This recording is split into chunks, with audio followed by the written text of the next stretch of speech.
टोप येथे नागपूर रत्नागिरी महामार्गालगत गव्यांचा कळप. परिसरात घबराटीचे वातावरण. टोप परिसरात वन्य प्राण्यांचा वाढता वावर चिंतेचा विषय बनला आहे.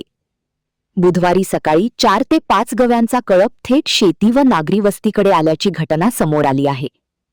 मिळालेल्या माहितीनुसार बिरदेव मंदिरासमोर फकीरखडी येथील शेतामध्ये हा कळप शेतकऱ्यांना दिसला.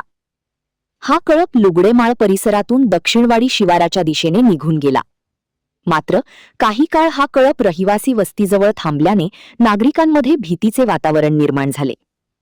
त्यानंतर हा कळप रत्नागिरी नागपूर महामार्गावर हॉटेल हायलँड क्लब शेजारी निदर्शनास आला.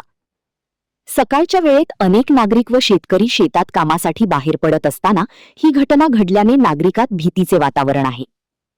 दरम्यान कासारवाडी, सादळे, माधळे, शिये, पोहाळे, जाखले, पोखले आणि मनपाढळे या परिसरातील शेतजमिनीमध्येही गव्यांचा वावर वाढला असून ऊस व इतर पिकांचे नुकसान होत आहे.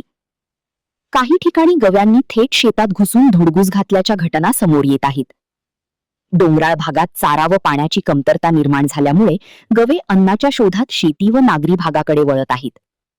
परिणामी मानव वन्यप्राणी संघर्षाची शक्यता वाढत असून हा प्रकार नागरिकांच्या सुरक्षेच्या दृष्टीने धोकादायक ठरत आहे.